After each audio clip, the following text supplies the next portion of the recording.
Hey, welcome to the Couch GM. Breaking news, the Mariners just completed a trade with the Cincinnati Reds. The Mariners will acquire Jesse Winker and Eugenio Suarez in exchange for Justin Dunn, Jake Fraley, and Brandon Williamson. This is a huge pickup for the Mariners as they acquired Jesse Winker, who is coming off of an all-star year. He'll be headed into his age 28 season and has 2 years of club control left. The Cincinnati Reds have been shedding payroll ever since the season ended, and this is one of the reasons why they completed this trade. By shipping out Suarez, the Cincinnati Reds are going to be saving about $11 million a year over the next 3 years, and then there's also a club option in 2025. This trade comes just days after Dipoto had mentioned wanting to add a left-handed and right-handed power bat to the Mariners lineup, and this really gets the job done. And with this trade, since the Mariners are picking up Suarez's large contract, the prospect haul that was sent back to Cincinnati wasn't nearly as big as it would have been without that contract.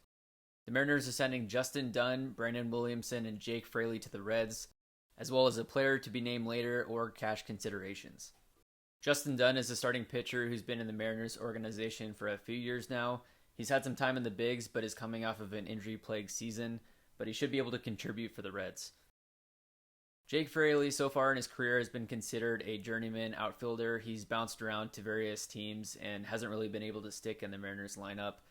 But he should be able to take Winker's spot in the outfield for the Reds.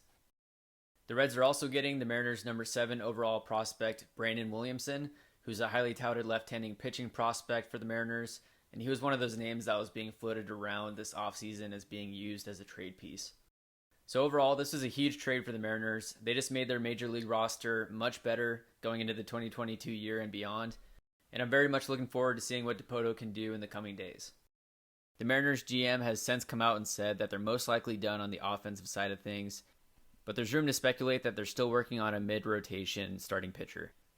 I'm curious if he'll make a move for one of the A's starting pitchers, Frankie Montas or Sean Manaea, or if there's another pitcher out there that we don't know of that he's currently working on. Assuming they're done on the offensive side of things, here's what their potential lineup could look like at some point in 2022. Of course, I'm being a little optimistic with Julio Rodriguez there in the 5 spot, assuming that he gets called up sometime early in the year and performs right away. But this is a lineup that can win 90-plus games and compete with really anyone out there. Let me know in the comments what you guys think the opening day lineup will look like. If you like this video, please give it a like, give it a share, hit that subscribe button, and we'll see you next time.